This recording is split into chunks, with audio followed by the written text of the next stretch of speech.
ladies and gentlemen.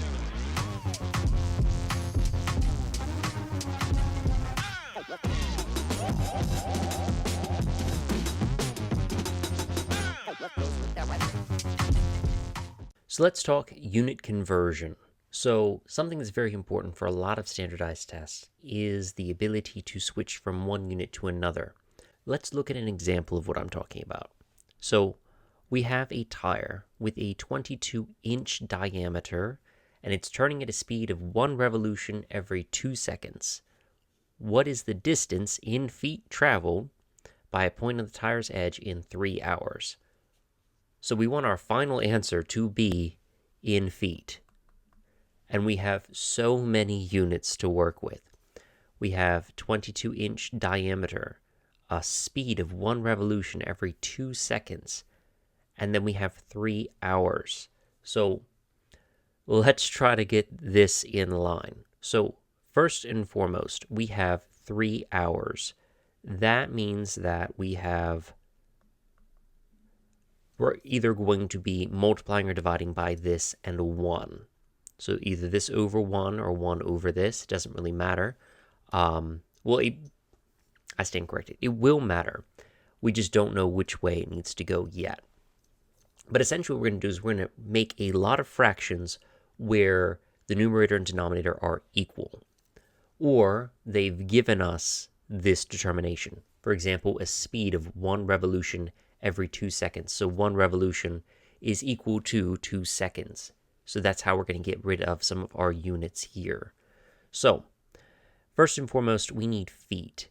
And I see inches here. Well, 1 foot is 12 inches. That is something that you're going to have to remember.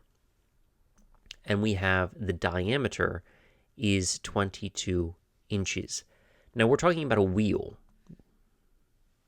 or a tire in this case, which is, still a wheel. The distance around isn't the diameter. The distance around is the circumference, and the circumference is equal to pi times the diameter. So our circumference here is 22 inches, so 22 pi inches is the circumference of 1 revolution, 1 whole tire. So there's 22 pi inches around the whole tire. We have 1 foot is 12 inches, and you can see the inches will cancel out here, leaving us with feet per revolution. I know. So now we can try to incorporate time into this to try to get rid of those revolutions. So we have 1 revolution is 2 seconds. So we have 1 revolution is equal to 2 seconds. So revolutions now cancel. So we have feet per second, which is great, but we just want feet. We do have hours that we're going to end up using. So can we convert seconds to hours? Well, there are 3,600 seconds in 1 hour. And now we have our 3 hours.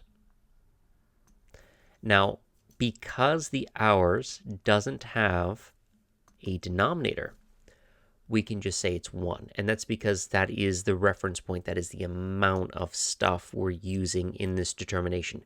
Everything else is a conversion. We have 1 feet is 12 inches, conversion. We have 1 circumference is 1 revolution, conversion. 1 revolution takes 2 seconds, conversion. So on and so forth. We have seconds and hours conversion. The hours they give us doesn't need a conversion.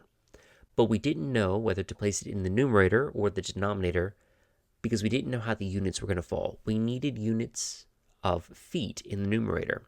So we had to make sure we placed every one of our conversions such that the feet was in the numerator and we got rid of everything else. And we did. We got rid of inches, we got rid of revolutions, we can get rid of seconds here, and we can get rid of hours.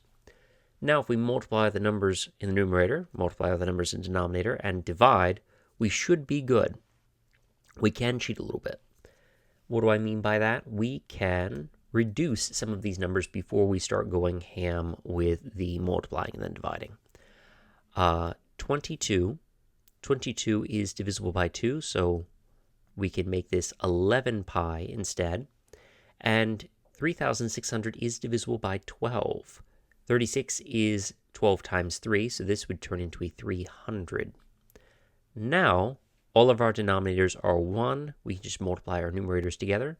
So we have 1 times 11, which is 11, times 1, which is 11, times 300, which would be 3,300, times 3, which would be 9,900.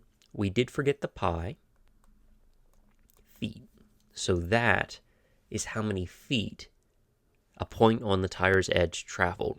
And that might seem like a lot, but it really just takes practice, and this skill is called dimensional analysis. So if you're wanting more practice with it, I would definitely look it up. I actually first learned it in chemistry. I didn't learn it in math class.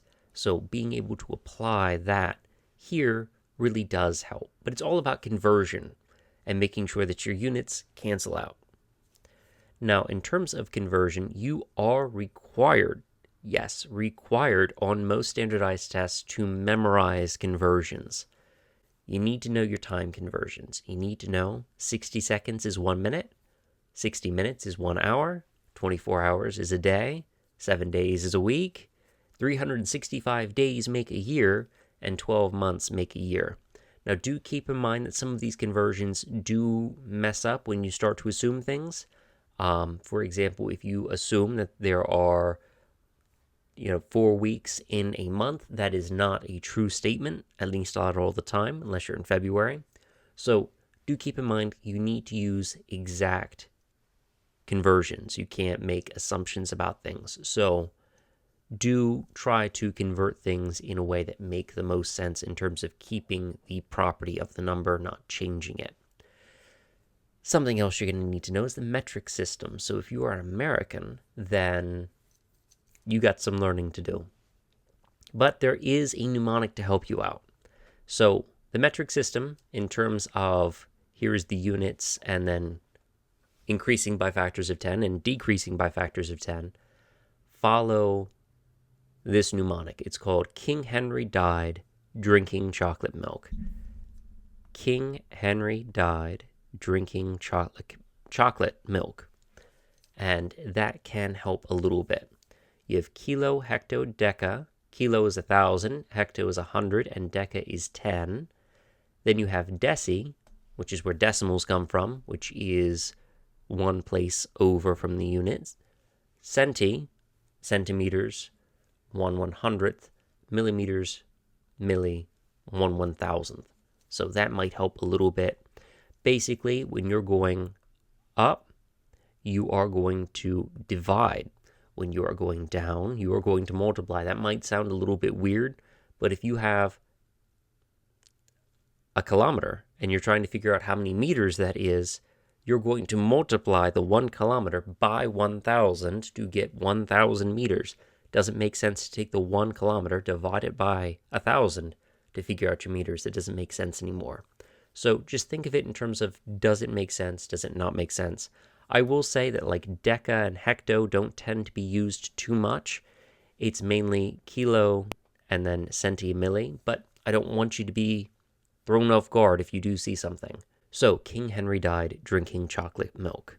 Hopefully that helps out a little bit. Again, these types of questions are tricky. They're tricky for pre-calculus and calculus students that I've had. So practice makes perfect. If you have any questions, please let me know. Otherwise, I'll see you in the next video.